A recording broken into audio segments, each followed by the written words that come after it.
जब हम ठंड के बारे में सोचते हैं तो हमारी सोच सिर्फ सर्दी की रातों, बर्फ गिरने या अंटार्कटिका की एक्सट्रीम कंडीशन तक ही सीमित रहती है।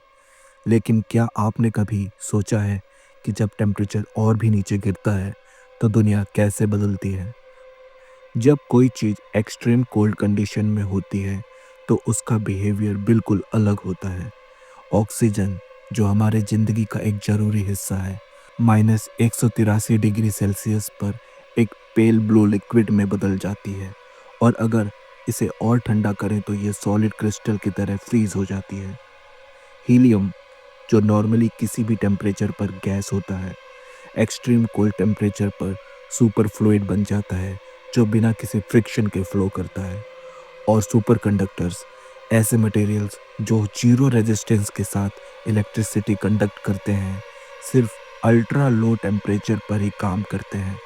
इनके अलावा लाइट, जिससे तेज चल पाना बिल्कुल इम्पॉसिबल है, जो वैक्यूम में 2,99,792 किलोमीटर पर सेकेंड की स्पीड से चलता है और अब तक कोई चीज़ इस स्पीड को क्रॉस नहीं कर पाई है। लेकिन क्या हम आज की टेक के साथ इसको हरा सकते हैं? हाँ, अगर हम कुछ स्पेशल कंडीशंस क्रिएट करें तो शायद हम अपनी कार से भी लाइट को बीट कर सकते हैं। बोस-आइंस्टाइन कंडेंसेट एक ऐसा मैटर का स्टेट है जो इंडियन फिजिसिस्ट सत्येंद्र नाथ बोस और एल्बर्ट आइंस्टाइन ने साथ मिलकर प्रेडिक्ट किया था, जिसमें एटम्स एक्सट्रीम लो टेम्परेचर पर एक ही क्वांटम एंटिटी की तरह बिहेव करते हैं, जो क्वांटम फिजिक्स में एक एस्टोनिशिंग डिस्कवरी है। साइंटिस्ट ने ऐसे मीडियम में लाइट को इतना स्लो कर दिया है कि हम अपनी कार से भी लाइट को हरा सकते हैं। Cool, right?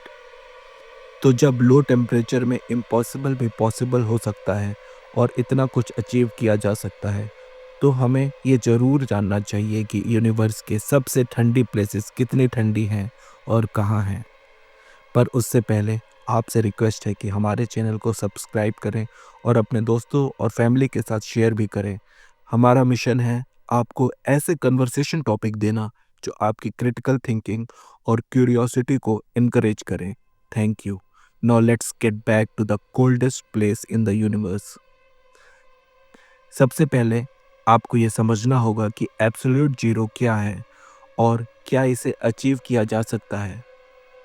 एब्सोल्यूट जीरो यानी जीरो केल्विन या कि -273.15 डिग्री सेल्सियस एक ऐसा टेम्परेचर है जिसमें किसी भी एटम या मॉलिक्यूल में बिल्कुल भी थर्मल एनर्जी नहीं होती है। लेकिन फिजिक्स के फंडामेंटल लॉज के हिसाब से एब्सोल्यूट जीरो तक पहुंचना इम्पॉसिबल है। थर्ड लॉ ऑफ थर्मोडायनामिक्स कहता है कि जैसे जैसे कोई सिस्टम एब्सोल्यूट जीरो के करीब आता है, उसकी इंट्रोपी यानी कि रैंडमनेस जीरो के करीब पहुंचती है, लेकिन इंट्रोपी को कम्प्लीटली जीरो बनाना पॉसिबल नहीं है। साथ ही किसी भी ऑब्जेक्ट को कूल करने के लिए हम हीट एक्सट्रैक्ट करते हैं और जैसे जैसे हम टेम्परेचर एब्सोल्यूट जीरो के करीब ले जाते हैं, हमें उतनी ही ज़्यादा एनर्जी चाहिए होती है, जो थियोरेटिकली इनफाइनाइट हो जाती है। क्वांटम मैकेनिक्स भी एब्सोल्यूट जीरो अचीव करने से रोकता है, क्योंकि हाइजेनबर्ग्स अनसर्टेनिटी प्रिंसिपल के हिसाब से किसी भी पार्टिकल का मोशन कंप्लीटली स्टॉप नहीं हो सकता, वरना क्वांटम लॉज ब्रेक हो जाएंगे।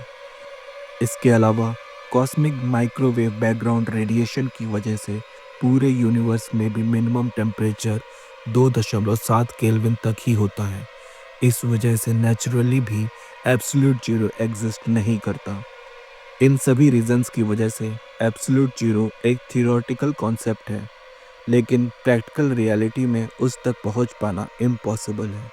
पर यूनिवर्स में हमें एक ऐसी जगह मिली है जो कॉस्मिक बैकग्राउंड रेडिएशन से भी ठंडी है। बूमरैंग नेबुला यूनिवर्स की दूसरी सबसे ठंडी जगह है। अगर आपको लगे कि स्पेस ऑलरेडी काफ़ी ठंडा है, तो आपको बूमरैंग नेबुला के बारे में ज़रूर जानना चाहिए। ये नॉन यूनिवर्स का दूसरा सबसे ठंडी जगह है, जो सिर्फ 1 केल्विन यानी कि -272 डिग्री सेल्सियस के टेम्परेचर पर एग्जिस्ट करती है, यानी कि सिर्फ 1 डिग्री एब्सोल्यूट जीरो से ऊपर। ये नेबुला 5000 लाइट ईयर्स दूर सेंटोरस कॉन्स्टेलेशन में है। पर यह इतना ठंडा कैसे बना? इसका रीज़न है कि ये नेबुला एक डाइंग स्टार यानी कि प्रोटोप्लैनेटरी नेबुला का पार्ट है, जो अपने आउटर लेयर्स की गैसेस को हजारों किलोमीटर पर सेकंड की स्पीड से स्पेस में फेंक रहा है। जब गैस इतने रैपिडली एक्सपैंड करती है तो वो ठंडी हो जाती है, बिल्कुल वैसे ही जैसे स्प्रे कैन यूज़ करने के बाद ठंडा हो जाता है।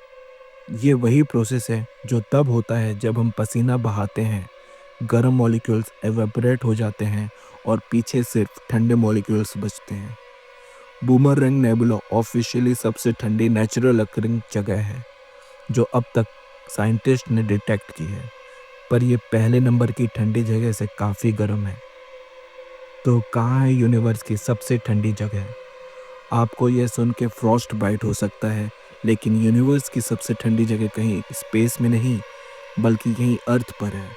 जर्मनी के यूनिवर्सिटी ऑफ ब्रेमेन के centre for applied science technology and microgravity के फिजिसिस्ट ने 38 पिको केल्विन तक का record breaking ultra cold temperature achieve किया है, जो एब्सोल्यूट जीरो यानी कि -273.15 डिग्री सेल्सियस या 0 केल्विन से सिर्फ 38 ट्रिलियंथ ज़्यादा है। रिसर्चर्स ने एक वैक्यूम चेंबर में रूबिडियम एटम के गैस क्लाउड को ट्रैप किया और उसे बोस-आइंस्टाइन कंडेंसेट में कन्वर्ट किया, जिसमें एटम्स एक सुपर एटम की तरह बिहेव करने लगे। फिर इस गैस क्लाउड को इस फैसिलिटी के ड्रॉप टावर से गिराया गया, जो कि 120 मीटर ऊंचा है, जिसमें मैग्नेटिक फील्ड को बार बार ऑन ऑफ करके गैस के एक्सपेंशन को स्लो किया गया, जिससे मॉलिक्यूलर स्पीड और टेम्परेचर दोनों गिर गए। ये रिकॉर्ड ब्रेकिंग टेम्परेचर सिर्फ 2 सेकेंड तक मेंटेन रहा, लेकिन सिमुलेशंस दिखाते हैं कि अगर यह एक्सपेरिमेंट जीरो ग्रेविटी या ISS पर किया गया हो तो इसे 17 सेकेंड तक मेंटेन किया जा सकता है। यह क्वांटम मैकेनिक्स और अल्ट्रा कोल्ड फिजिक्स के स्टडी में एक हिस्टोरिक ब्रेक थ्रू है, पर यहाँ तक पहुँचना आसान नहीं था। इससे पहले 3 अलग अलग साइंटिस्ट ने कोल्डेस्ट टेम्परेचर को अचीव करने में बड़ा कंट्रीब्यूशन दिया है। विलियम डी फिलिप्स ने 1980 से 1990 के दौरान लेज़र कूलिंग टेक्निक डेवलप की, जो एटम को स्लो करके उनका टेम्परेचर अल्ट्रा लो तक ले आता है। इसकी मदद से एटॉमिक क्लॉक्स और क्वांटम एक्सपेरिमेंट और एक्यूरेट हो पाए। Eric Cornell and Carl Wieman, इन्होंने 1995 में बोस-आइंस्टीन कंडेंसेट का पहला सक्सेसफुल एक्सपेरिमेंट किया।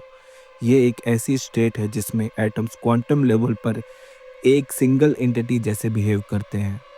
ये काम लेज़र कूलिंग और एवापोरेशन कूलिंग टेक्निक से किया गया।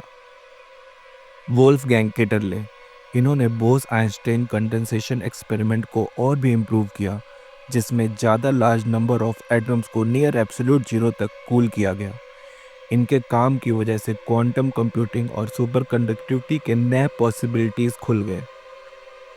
फ्यूचर में कोल्ड टेम्परेचर की क्या पॉसिबिलिटीज़ हैं?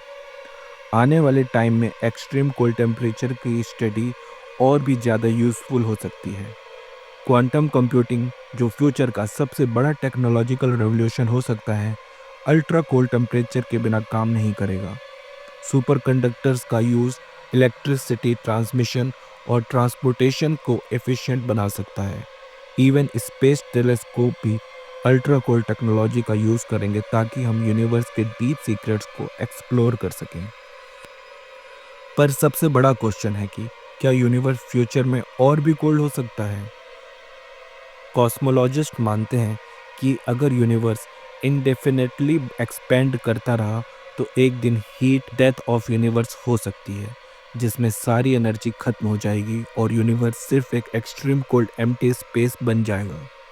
फिलहाल के लिए हम सिर्फ एक बात कह सकते हैं, जितना ज़्यादा हम कोल्ड टेम्परेचर को स्टडी कर रहे हैं, उतना ही ज़्यादा हम यूनिवर्स के रियल नेचर को समझ रहे हैं। तो आपको क्या लगता है, क्या हम फ्यूचर में एब्सोल्यूट जीरो अचीव कर सकेंगे? कमेंट्स करके बताइए।